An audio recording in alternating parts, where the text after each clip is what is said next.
Welcome to the Monologue. This is a thematic deep dive into the works of Mike Flanagan, exploring recurring motifs, creative processes, and collaborations in the Flanaverse. Welcome to our first episode. My name is Cecilia Tolbert. Please welcome my co-hosts. I'm Kelsey Morrow. I'm Riley Ott. Whoa! There's fireworks and you can't see us. Thank you so much for joining us. So some of you might recognize our voices. My name is Cecilia Tolbert. I am one of the co-hosts of the Horror Struck podcast, along with my co-host Riley, who's here and will introduce themselves in a moment. We decided to start this podcast kind of out of our love for the work of Mike Flanagan and our just our deep respect out of the work he's making, and just doing a real deep dive into the dense lore he's really built around his projects.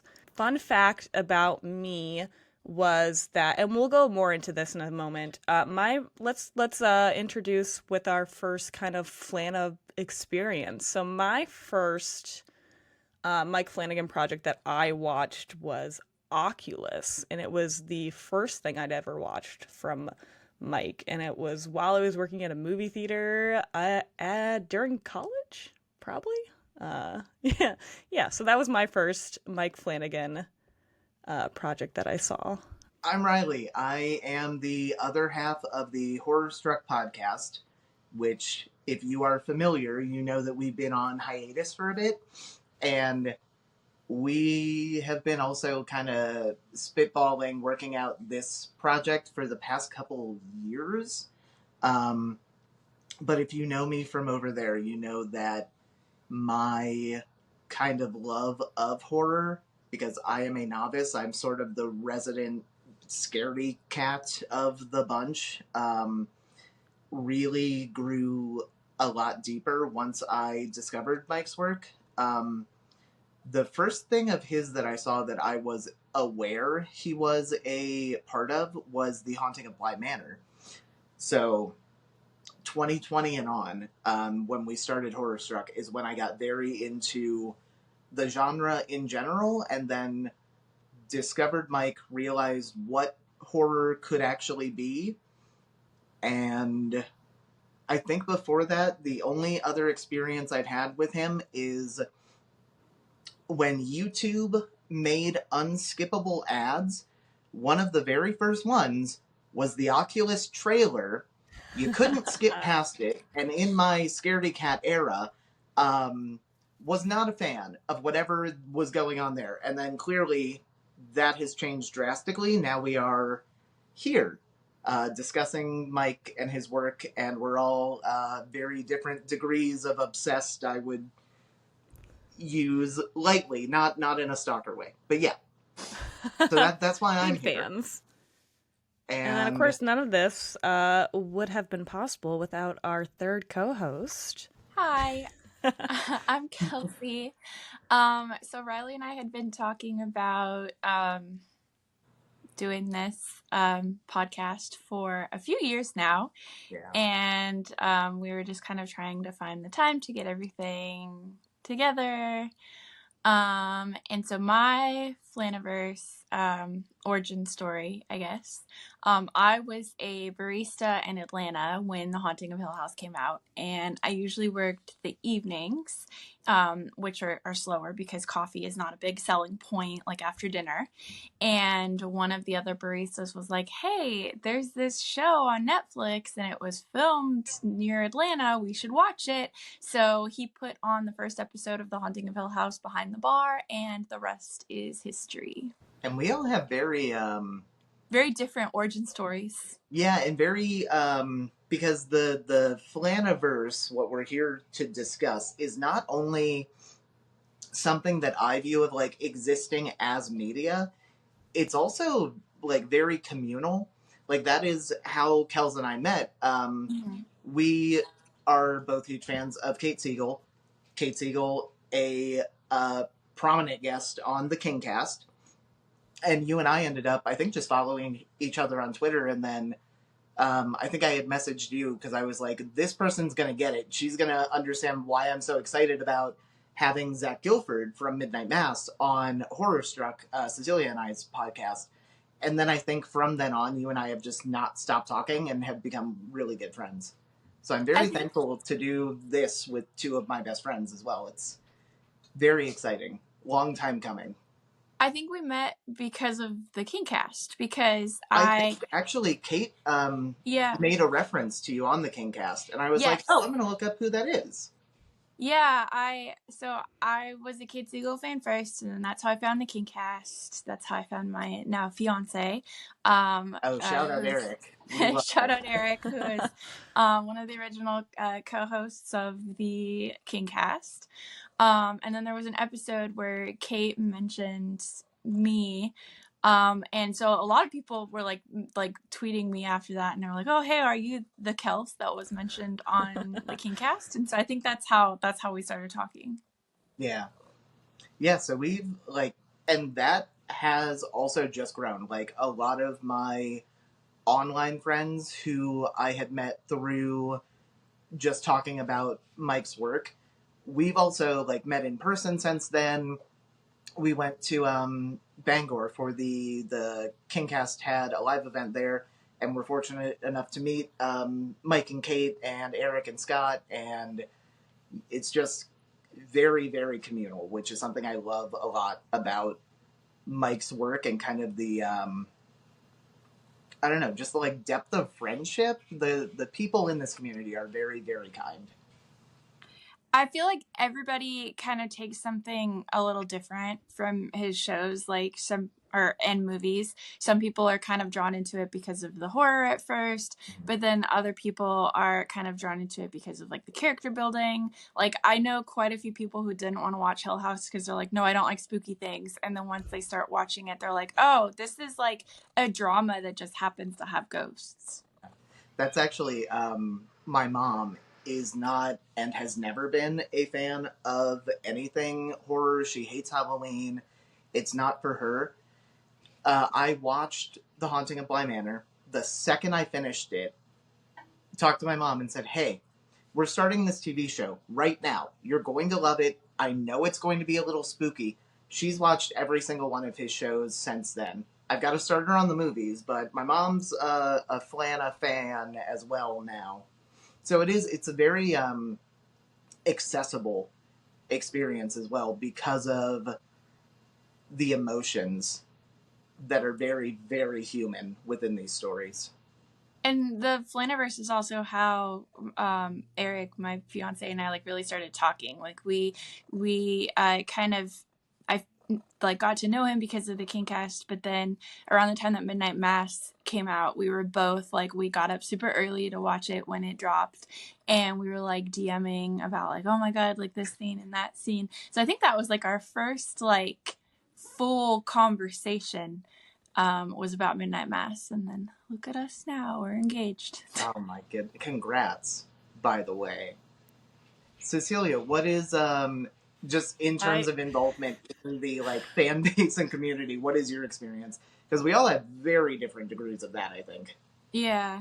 Yeah, I feel like most of mine is because I'm just not a very active online person. That's why when we started Horror Struck, we divvied the tasks with my Riley does everything online and I will just edit. I will handle the Oh, technical. social media, sure, yeah. Technology, no.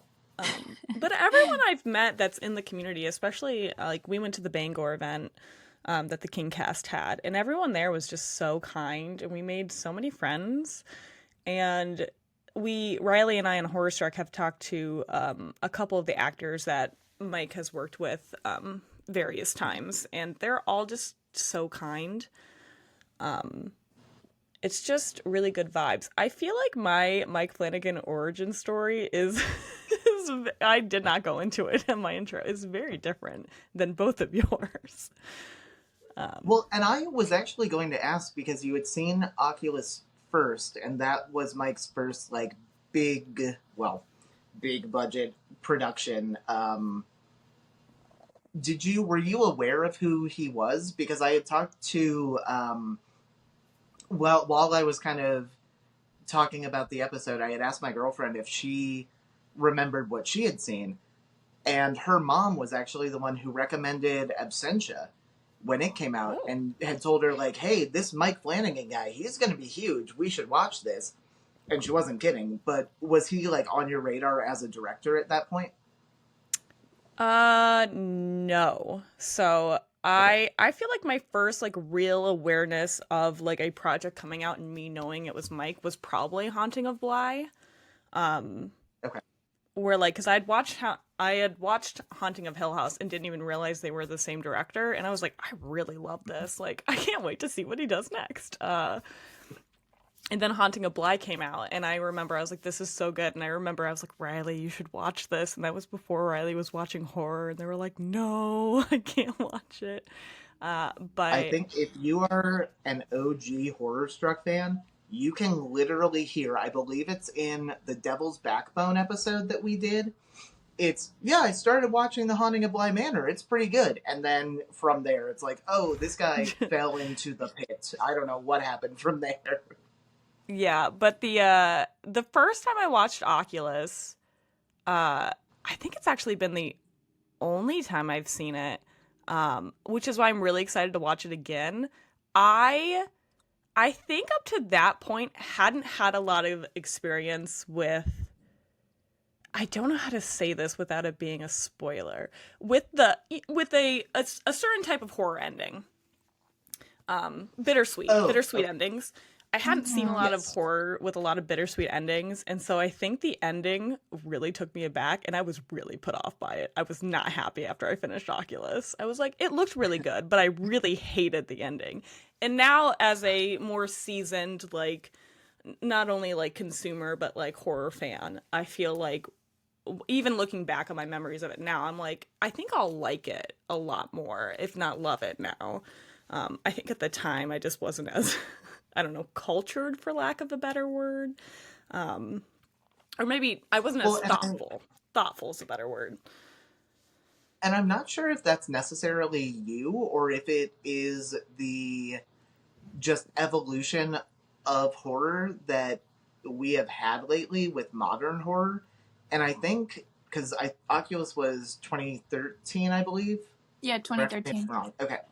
Um, I feel like kind of 2010 and on was once I hate this because whatever, but the term like elevated horror, I feel like Mm. that's kind of the beginning of that evolution to where we are now and getting things like Hereditary or like I just saw Heretic. I would definitely put that in the elevated horror camp.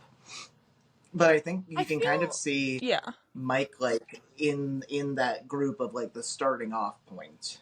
I think instead of like elevated horror, since I don't like that term either, Yeah. I don't know. I think of it as like psychological horror. It's not just there to scare you, it's there to make you think. Yes, it's I Thoughtful. think the Yes. difference, yeah, it's more thoughtful, it's more what is the word that I even want to use? It's more just based in like it's a vehicle for catharsis almost. It like That's follows what I the hero's journey from yeah. literature. And I like the structure of it and I think that's what has drawn me to Mike's work. I also keep referring to Mike as if we are on a first name basis. This is going to be a reoccurring thing. I have met this man once, but he has also been like a huge part of my life, and we've chatted online a few times. And he's also like, not to go into too many details, but has been like a very, very supportive person for me over the past couple of years, which sounds weird, but And I don't think he would have a problem with that. Like I like at the Bangor event, like he and Kate were kind of going around and like talking to everybody, and yeah. it wasn't like we're here, we're the talent. Like they Actually, wanted to kind of connect with everybody. oh, if I may, a fun fact relating to Mike and Kate and the Bangor trip. We were fortunate enough to join you guys, the KingCast VIP group, in having dinner with Mike and Kate. And when Mike first walked in, he and I kind of locked eyes, and then we had dinner, and later he walked over And I thought he was just going to introduce himself, but he walked over to me and he went, "Hey, aren't you the this guy from Twitter?" And I was like, "Mike knows who I am?" Yeah. Well, and now realizing, because we have met, we kind of have some mutual friends now. Jamie Flanagan is one of my absolute favorite people to talk to on our podcast and just in general. So, like I say, it's like a very communal, very familial kind of community. Yeah, horror people are the best people. Oh, absolutely. There is. I've been part of a lot of fandoms. Mhm. If I had not found the horror community, had not found Mike's work, there, like, my top surgery was paid for by the horror community. Like, thank you, all of you, because that's fucking huge. Yeah, it's But yeah, almost like being friends with a bunch of people who go to therapy. Because we essentially, we do. you go to therapy every time you watch a horror movie. Oh, I love that. Yeah, horror movies are like you're working through your issues. It's like therapy just watching them. What's everybody's personal favorite work that Mike Flanagan has done? I think it's really interesting to hear everyone's favorites, because I think it speaks to that individual person. I know mine is probably The Haunting of Bly Manor, and I think I really love gothic horror, and I don't know if it's also just because that was the first time I really like locked on to Mike Flanagan as a director, where I decided no matter what he made, I was going to follow him. It's people like him, like Ari Aster. There's like a handful of like directors that I'm like, no matter what they put out, like you're going to put out a 3-hour weird Joaquin Phoenix, anxiety dream, Ari Aster. All right, I'll go to the theater and support you. Yeah, so Mike Flanagan is one of those creators to me that creatives to me that I will go see his work when he makes it. What I have a follow-up, just because I was also just talking about this. It seems to me that of the series that Mike has put out, Bly is not at the top of a lot of people's lists. No. So is there, like, you love gothic horror, but is there anything else about it that you were like, yeah, this is the one, this is his, like, best thing he's done, in my opinion, that made it, like, jump out at you? I don't know what it is. I just think it's just so completely beautiful. I think the way that it deals with the ghosts that are in it, especially. I just like the way that Mike Flanagan uses ghosts as metaphors, and the way that he also just like explains. He gives so much depth to his characters, that even if they're a villain, you're like, I get it. And that's sometimes ham-fisted in there, Peter Quint, but that's fine too. I do like that everyone does have, like, hey, yeah, this guy sucks, but he's still a human. Like, we can at least not exonerate him, but we can explain how he became that way. And I asked about Bly specifically because it's not a secret that I have a gigantic crush on Victoria Pedretti. So I wanted my girlfriend this morning. I was like, no, here, you don't get it. Let me turn this on. She's a tiny little blonde with gigantic hair. So are you. You'll understand. But the second that show was on, I was like, I'm tearing up already. So what you're saying is you're attracted to your girlfriend because she reminds you of Danny from Bly Manor. Yeah. I also really kinda. I also really like without going too much into it, I really love the ending of Bly. I think in a lot of media, you don't really get to see an ending, and it had such a beautiful ending about, I think it speaks a lot to, just because someone is gone doesn't mean they're gone. And I think that's just such a beautiful sentiment. That however you interpret the ending, like no matter, when someone leaves you, they stick with you like forever and they're with you. It's just really, it just, thinking about it makes me want to cry. It's just so well done. It's a good message. I think it's Flora that has the line that stuck with me the most through that show, where she says, like, dead doesn't really mean gone, or something. I'm paraphrasing probably. But in terms of that as well, I think Bly is very high up for me, just in terms of this is the first of Mike's work that I really connected with, because it was the first that I was, he was on my radar.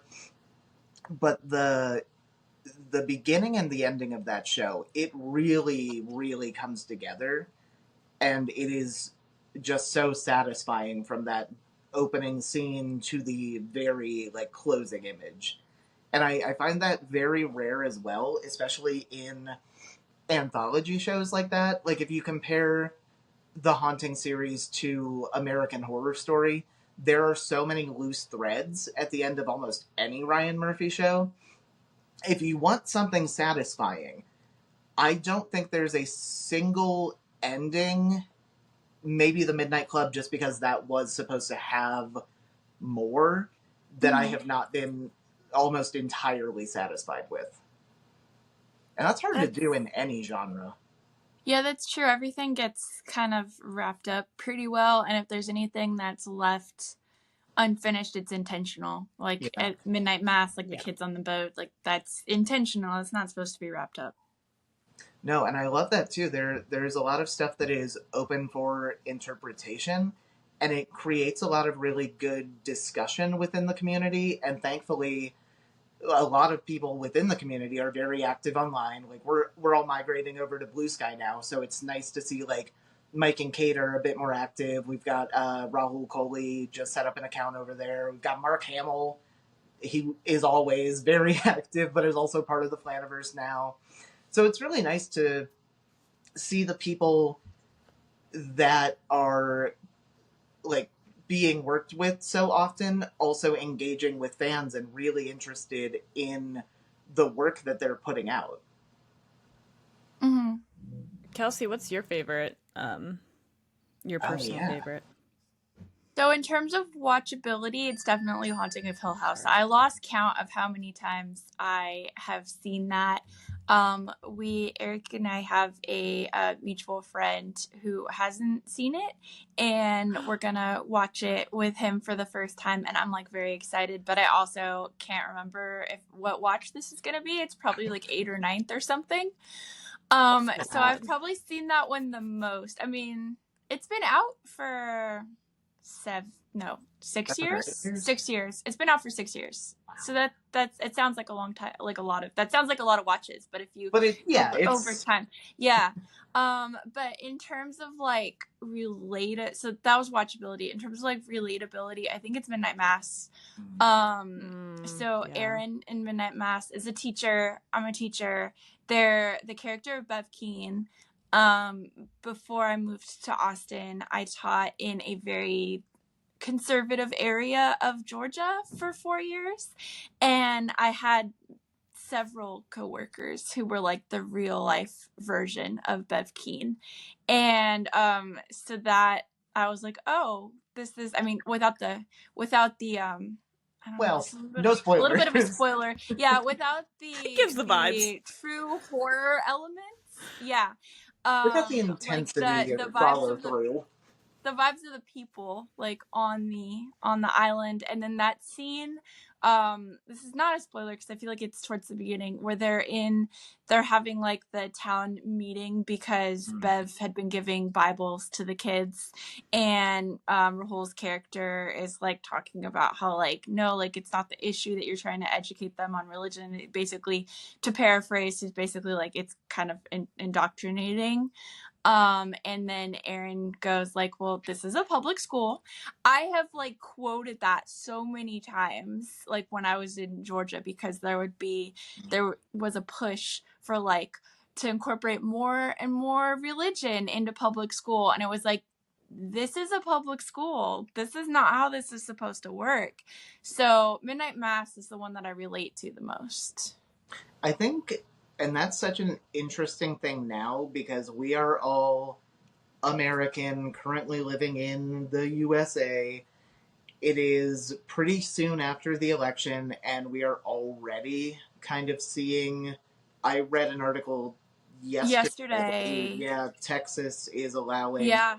like I, Bible centered classes, or you'll have to. I'm sure you know more about it than Yeah, I. you might have seen that because I posted it. So basically Probably. what it is so far is the Texas Educators Association, which is for the whole state of Texas, they approved an optional Bible curriculum. So as of right now, it's not being required to be followed. So like in Austin where we live, I can almost guarantee you it's not going to happen right now. Which I don't have anything against the Bible. I just don't like that the curriculum is so one-sided. If they were like, okay, you have to include all major world religions, or at least like an introduction to all major world religions in their curriculum, then that's fine. So the kids can kind of make a choice. And another thing that I don't like is that right now it's only for kindergarten through fifth grade. It would Oh, bother me less if it was middle school and high school, because yeah. then you can kind of have deep conversations about it. But because it was only approved for kindergarten through fifth grade, makes me think that, oh, sorry, there's a kitten who is pulling on me. Oh no. Um, her claw is How long do stuck. we Hold think it's on. going to take for the blah blah blah blah blah the Satanic panic. Oh, I think it's the happening church, the now. satanic church, to be like, oh, you're letting the Bible in? Oh, that's I don't true. see, that was the thing. Like, so before the thing yesterday, they were saying that they just wanted like religion to kind of be mentioned in classrooms. Mhm. And so a lot of the people that I know, because Austin is very liberal, even though we're in a red state, it's very It's pretty blue. blue. It's like a little California. Yeah. And so a lot of the teachers that I work with, because I'm just subbing right now, so I interact with a lot of different teachers and principals and administrators, they were like, okay, like we'll introduce them to these texts from Judaism and these texts from Islam and these texts from this, and they were The like, big we're gonna three. incorporate everything. Yeah, but then the thing yesterday was like specifically Christianity. So I feel like if Austin is forced to, this is like a way tangent, so I'll just wrap this up, but I feel like if Austin is forced to incorporate Christianity, they will probably incorporate other religions as well. But in like the very red rural areas, it's gonna be like Bev Keen land. Well, that actually, to tie this tangent together, I think that is we had just watched. I believe that's episode 3 of Midnight. Yeah, it's That fairly happens. early It's on. yeah, it's really early, but it's that conversation where Bev says, "Well, I'm treating this book in my classroom, the Bible, as if it's any other kind of textbook." And I think that's where the disconnect happens, because if Rahul's character were to have been in that position and been a teacher and done the exact same thing with the Quran, can you imagine the outrage? And that's kind of the unspoken thing in that is Bev's like, well, how dare you assume I would act that way? But no, you would flip immediately if put in that exact same position on his end. And the thing is, that can be done. Like, I went to high school in California, and we had a class called Bible is Lit, where we analyzed the Bible like we would like a textbook or piece of literature, and pointed out like, oh, there's a plot hole here, this doesn't really Yeah. work. That would be different, and I would be okay with that. Yeah. But it's not, the Bev Keens of the world are not talking about thinking critically. No, I think it's more like, well, this is the word of God, and we can't think critically because it tells us what to do, and I don't have to think like a human being. And I like that as well. Midnight Mass is probably, if I had to definitively pick and say which the best work is, because I refuse to pick a favorite, it would be Midnight Mass, and that is. I think I Midnight didn't grow Mass up is very his best work. religious. I agree. Oh yeah, I think we can probably, as a community, agree. What about Follow the House of Usher? How does that Okay. factor in? Because I have thoughts It's about that. newer. Yeah, it's newer. I will admit I've only watched it through once, and I'm on a rewatch now because my mom and brother, when my brother's home from holidays, will all 3 watch. And I think it's stylistically, I think you can tell. Obviously, it still has a lot of the like signature Flanagan themes and Easter eggs and stuff like that. But I think you can tell he's to a point where he's like, I just want to have fun with this one. We have been traumatized the fuck out. Let's put some blood and guts and gore in there. But I think I will say, we do a little like award show, I will put in quotes, on Horror Struck every year. And last year, for Best Actress, I gave that to Willa Fitzgerald and Mary McDonald, like in that dual role of Madeline. Mm-hmm. So I think it's fun. I didn't cry nearly as much, but I think it's still got all of the right pieces. Honestly, I'm rethinking that. And Katie Parker, you were runner up. Love you, girl. The thing that I like about the Fall of the House of Usher is it's clearly an adaptation. Like you can see, like Mike put a lot of himself in there, but and this is without spoilers, but the final episode does a really good job of showing what a straight adaptation of The Raven would be, to the point where I've recommended it to friends who teach high school. Like, when you teach The Raven, you need to show this scene towards the end of the Fall of the House of Usher, because kids today reading the poem, like, the poem itself, if you think about the atmosphere and everything, it's like really scary and intense, and that doesn't always come across. But Mike does a really good job of like adapting that so that it's like, I can't find my words. It's very digestible. It's digestible, and it fits the poem really well. So it like maintains that Poe essence very well, to the point where you could like show it in a classroom. Not the whole series, but like that one final scene. Oh God, no. Episode 2, you'd have to censor it. No. No, that was, I think, my one of my main fears going into Fall of the House of Usher is Cecilia and I went to high school together. We had, I think, our entire 9th grade English class was nothing but Poe. And I've, like, read him on my own now as an adult, and I know a decent amount. And I actually, on Twitter, when it was still Twitter, had a little thread going of, like, okay, here's the things that I think that Mike might reference. And then every once in a while I post it, and Mike would be like, well, you got 4 more of them right. And I'm like, shit, I know too much about this. Am I going to have a hard time watching it as an adaptation? And that was never an issue. I would like to point out that on Twitter, like a year before the show came out, I guessed that Kate's character's name was going to be Camille. And I guessed what story it was from. You did, because I remember you texting me about it. And you were like, okay, here's my theory. I was like, fuck, she's right. I got that. That's the literature teacher. For those of you who, let's say, have not seen any of Mike's work, what are some of the trademarks that you could probably watch something and be like, did Mike Flanagan do this?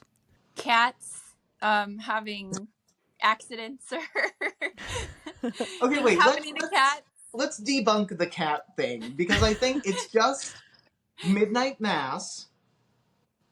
Midnight Mass is really the only one, because in Dr. Sleep, I think you guys think the cat thing is a big thing, and I was just like, what cat thing?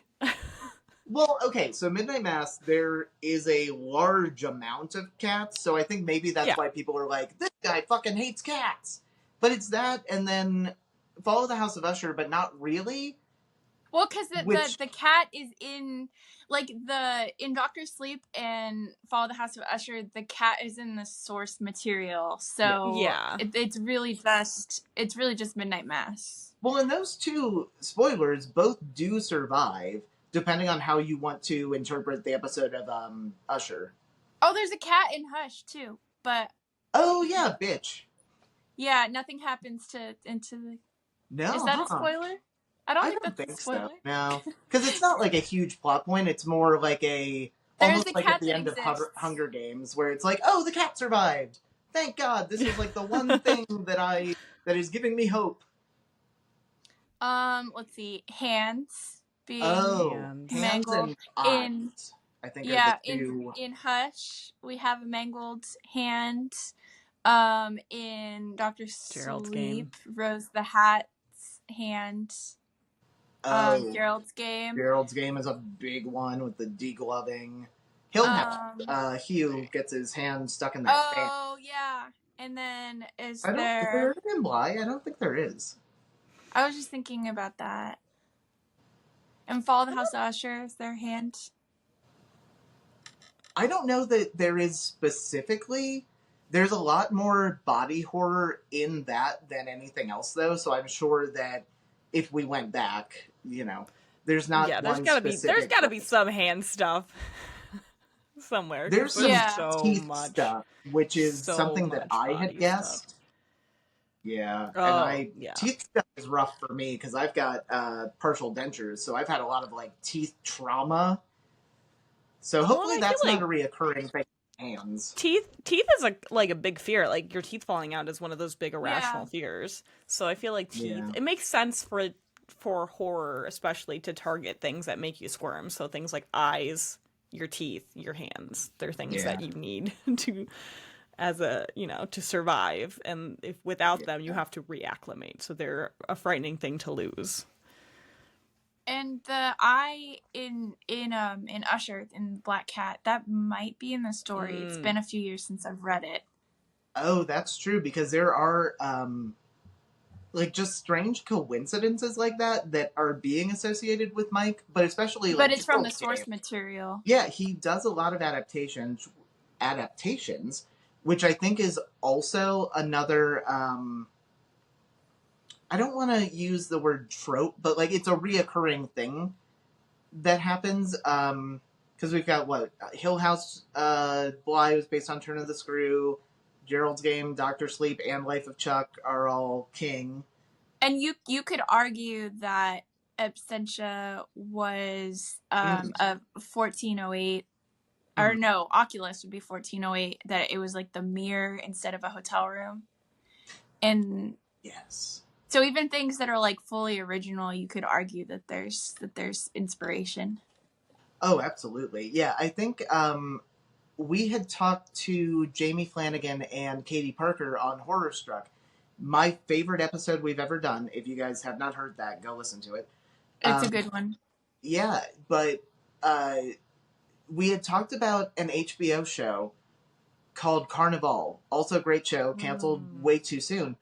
But there's an episode of that, I believe, just called Babylon, that when you watch that episode, you can very clearly see the influence from that. And I think that, I'm sure we'll have an entire episode about this, but just in terms of adapting material, I think Mike does such a good job of putting such a fresh take on it that sometimes you would never even know. That clearly is not an adaptation of that show, but the way he uses his own influences in his original work and in adaptations, I think brings a lot more depth to stories that have existed. Turn of the Screw is hundreds of years old. Henry James is long dead. Yeah, and it's been made... It's been adapted so many times. And I think that's the beautiful thing about a good adaptation is that you shouldn't be left watching an adaptation and then at the end be like, but why? But why did you do? Yeah. And I never feel like that with his work. I always feel like, okay, Mike Flanagan goes in with an idea and he really, really thinks it out and thinks of how can I honor the source material, but at the same time... add something greater that will leave everybody thinking at the end. Yeah, it's not, it's an adaptation, but it's not a straight adaptation. There's creative licenses taken, Bly Manor, it's based on the Turn of the Screw, but it has similar themes, but the story is very different. Yeah.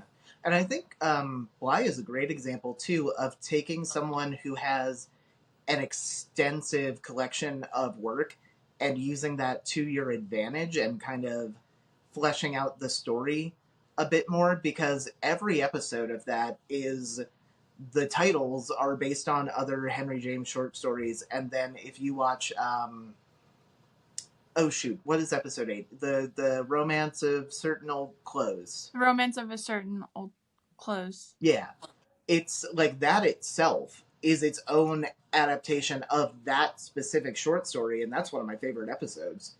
So And it's he puts things together really well. and Fall of the House of Usher, the episodes are like each Yes. like siblings little episode is based on something. And Midnight Mass, the episodes are named after books in the Bible, and Yes. if you really look at it, they kind of share some subtle similarities with the book of the Bible that they're named after. I love that. We just watched I think, was it Proverbs or Psalms? That's the one. The episode that we had watched, because he does that whole I guess it's not a monologue because he is a pastor. It's like a sermon that he does about like the word psalm means songs, and this is why we sing, and that's also just so interesting. The like source material that he's taking from, no matter what it is, whether it's like the Billy Goat's Gruff children's story for Absentia or the literal Bible. Yeah. It's just so impressive to me, because my brain does not work that way. Man, I think we should normalize calling sermons monologues. For this podcast, we are. Yeah. I have a question. Sorry, I didn't mean to interrupt you, Kelsey. Oh, yeah, no, you didn't. Okay, Riley, what is your question? Oh, my question. So, we named this podcast The Monologue. Credit goes directly to Eric Thespie for that. Thank you for the name. Yes, that is true. I forgot. That was like years ago when he came up with that. Oh, yeah. It's had a name. It's been, like, the wheels have been turning on this. We've just been very busy. But that is also another staple. It became a meme on TikTok for a while after Midnight Mass came out. People would, like, just do TikToks where it's like someone at a restaurant and then the server starts monologuing to them like they're a character on Crockett Island. There, because I know people are very divisive about just monologues in general. What do you guys think? Are you into them? Are there certain ones that you're like, maybe this show or this specific one didn't need to happen? Or I just like people's takes on this. I think Mike makes them, like, people make fun of, like, oh, it's a Flanagan show, so there's gonna be monologues, but I feel like he makes them work. Like, they don't just kind of seem shoehorned in there, like they have a point. So what is everybody's favorite Flanagan monologue? Oh, that's really hard. I'd really have to think about it. You guys first for a sec. Okay, what's favorite Flanagan monologue? Oh, shoot. Okay, the one that jumped out at me immediately was from The Haunting of Hill House. Oh, no, are you going to say... I hope you're not going to say mine. No, I'm not going to say yours. Okay. I know what yours is. That's why I was like, okay, I can't steal Kel's, because that's hers. It's actually, mine is at the end when they're in the house and it's Victoria Pedretti's character. And she's kind of been like talking in circles, because I'm going to spoil this because it's been out for 6 years. She is a ghost at that point, and it's about time and just like the way that time works and how it is non-linear. And I just found that really, really beautiful, especially because if you look at her lines on paper, specifically the line, "The rest is confetti," it shouldn't work. Like, people don't talk like that.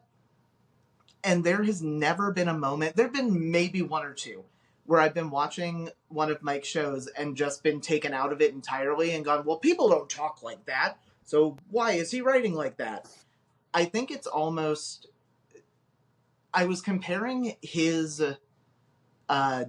dialogue, like, writing style to the way that Ray Bradbury wrote, which is just very poetic, but also very natural seeming in that environment. And I think that specifically, like, the way that Victoria delivers those lines, it just flows so well, and it is so, so, so beautiful. And I think Mike's had a big impact on like the way that dialogue is written in modern television and film now.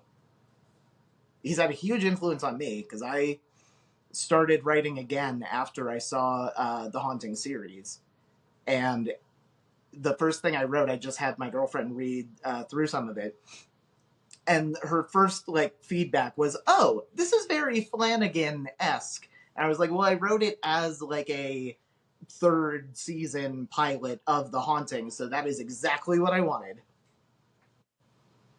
But that's fine. I love Victoria. I love Mike's writing. It's just the perfect combo. And the rest is confetti is such like a classic line now. It is. It's referenced in. I don't know if it is in any other shows, but it is in Bly. In Bly. And that line always, just even the like quick reference of it, I tear up. It's so beautiful. But Kels, would you like to tell yours now, since I did not steal it? I would love to hear about it. Cecilia, do you want to go first? Oh yeah, Cecilia, what's yours? I feel like I don't know what mine is. I feel like I'll probably rediscover it as we watch through everything again, because I haven't done like a real like rewatch of a lot of Mike Flanagan's works, just because I've been so busy this year. Like I was gonna rewatch Haunting of Hill House because I tried to rewatch it during Halloween. I was filming something and did not have internet for 2.5 weeks, so I couldn't watch anything during October. But yeah, I really like the the rest is just confetti. I think it's just such a beautiful line. But yeah, Well, for oh, sorry. No, you go ahead. Well, I just wanted to say we're going to definitely have time to rediscover a lot of that because called The Monologue. I would like to dissect a lot of these and kind of tie them into our episode, like thematically. We'll maybe break down one at the beginning of each episode or something like that.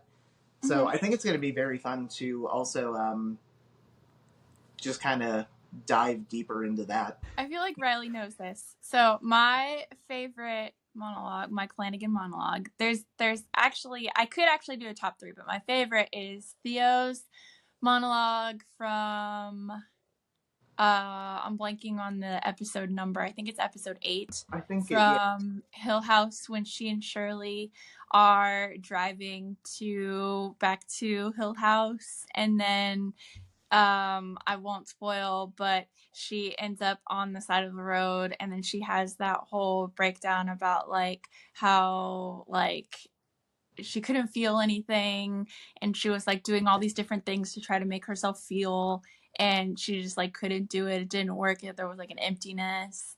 That it took me a rewatch to pick up on this, but that like the experience of if you ever had like depression or even like a panic attack, that's exactly how it feels. Like you're not sad, it's just there's nothing, and then you like are just trying to bring feeling back to your life. So now every time I watch that, I'm like, yeah, like it's worded so beautifully, and I could never have expressed it like that, but that perfectly sums up that feeling. So that's why that one's my favorite.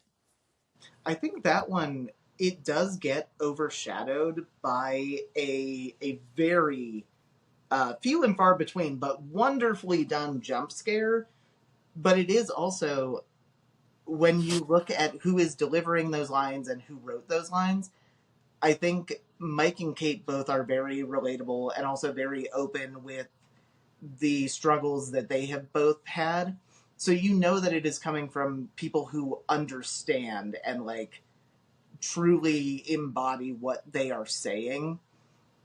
And I love that as well. I think Kate specifically, of the monologues that I can think of, hers are, she's got one at the end of Midnight Mass that I think is one of the most beautifully written things I've ever death heard. And the nature of death.